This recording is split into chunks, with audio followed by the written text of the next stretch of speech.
Welcome. Nice presentation. Tonight we're going to cover the seven tenets, give why I think they are a little bit wishy-washy. Now, I'm not saying that this is a bad thing or a good thing. I'm just giving you my thoughts on the whole thing. And so, without any further ado, since I just want to get this ball rolling, here we go. So, why the seven tenets are moot? By the way, I'm simulcasting on YouTube and TikTok. If you want to get the full effect, head on over to YouTube, link is in my bio. Answer any questions in the streams as soon as I'm done giving the presentation. This is a brief overview as presented by a dear friend of mine, Harvest, over at Ave Satanas Discord. Now, I'm saying these are my views, but they are my views. I mean, if somebody has already come up with views, why not go ahead and use them? I mean, I totally agree with what he says. I might add a few things here and there, but without any further ado, let's go on. So, before we get started, this is not an attack on the Satanic Temple. This is just a critique of their tenets. The purpose of this presentation is to start dialogue and to explore the ideas in the seven tenets, what they represent. So you've got the tenet number one, which is one should strive to act with compassion and empathy for all creatures in accordance with reason. It all sounds pretty good, but there's only one little thing why it doesn't make any sense is that reason is subjective. And without a specific codified adoption of rules of logic, it is an entirely useless thing to cite. So,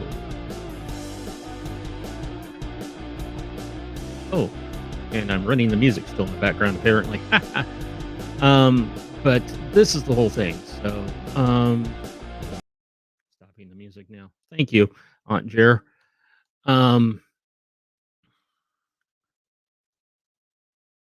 So I'm just going to go over this tenet number one once more.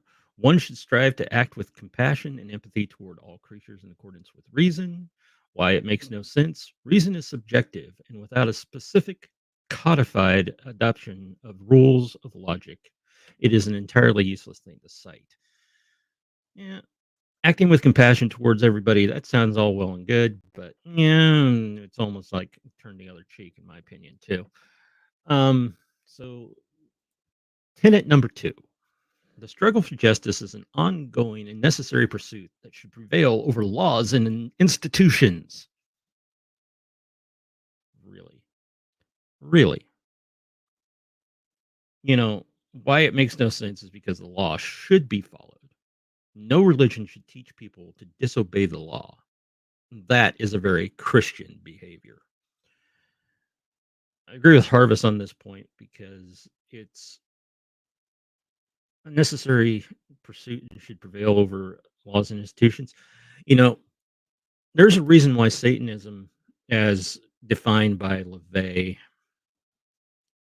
doesn't get into political things. Political things are personal things. You can do that on your own time.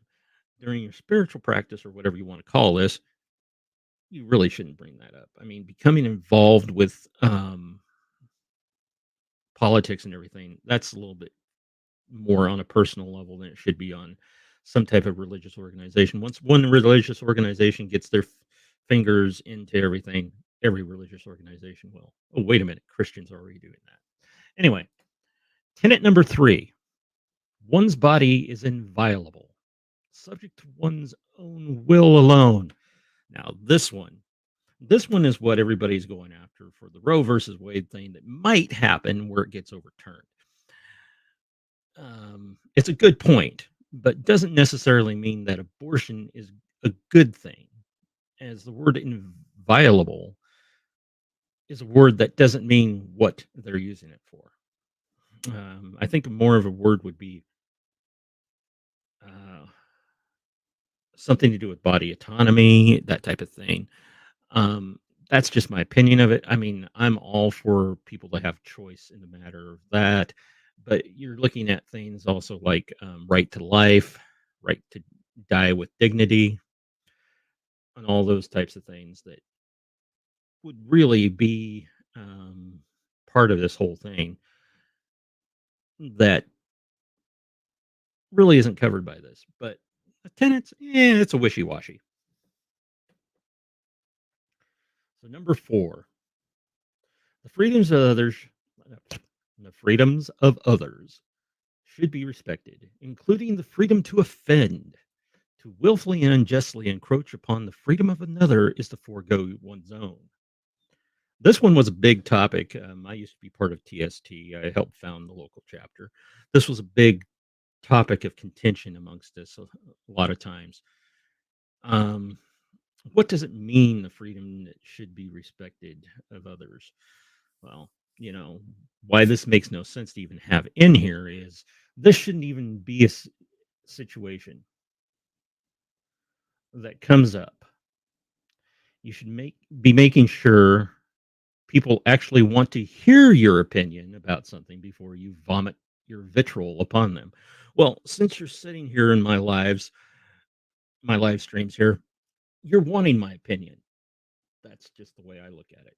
So, um,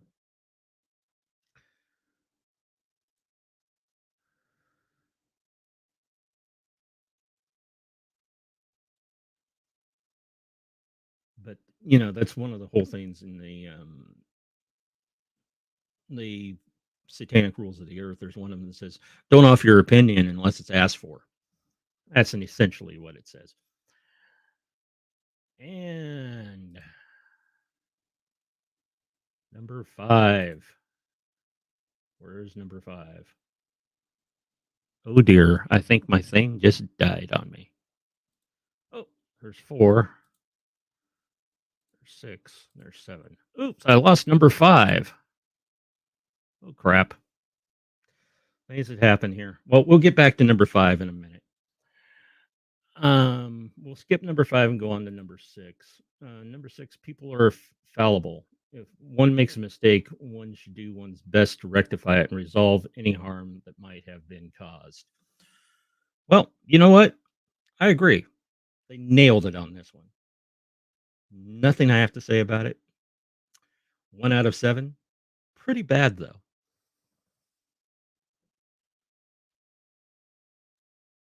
And we'll go to number 7 before we go back to number 5, since I already have that up here. So number 7, every tenant. Sorry, I just did the mistake that everybody does. They use the word tenant instead of tenant. Um, every tenant, every tenet is a guiding principle designed to inspire nobility in action and thought. The spirit of compassion, wisdom, and justice should always prevail over the written or spoken word. Now, this one's the fun one. This one I was going to save to last because it is the last one, but I love this one because why it makes no sense. This is basically carte blanche to ignore the rest of the seven tenets if you personally feel justified in doing so. In other words, act like you want because, well, fuck it. So now I'm going to have to go back here. Give me 1 second to pull up number 5 because I'm an idiot.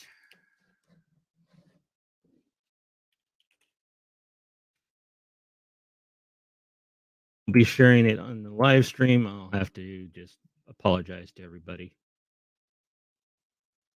So, number 5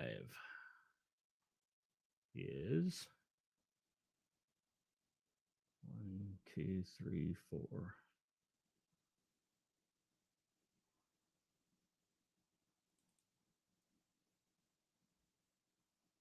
If I lost number 5, I'm really going to be in trouble. Number 5 is one that was being discussed in a live previously. that I was in just a few minutes ago. Beliefs should conform to one's best scientific understanding of the world.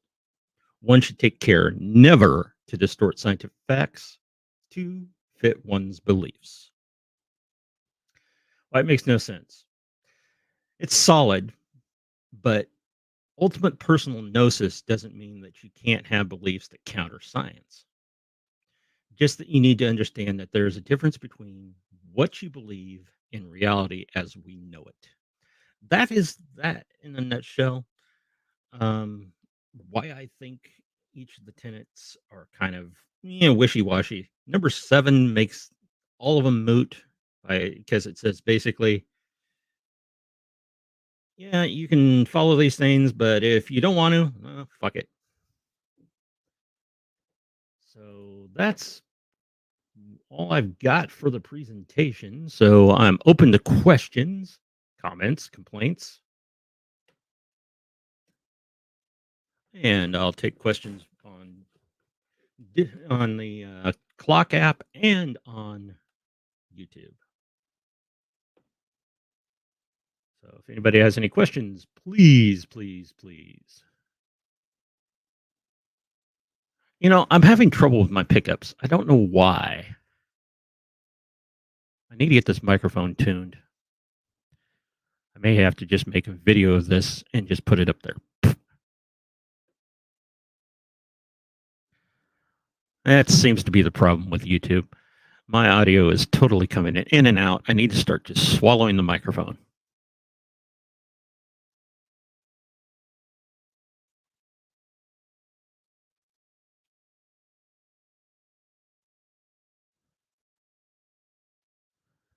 So since the YouTube's not working the greatest, and most of y'all's over on the clock app, I'm just going to go ahead and shut down the YouTube thing. I'm going to make a video for this and just stream it normally, and we'll see what happens. My apologies for the audio quality. So we'll try this again next time in the grotto.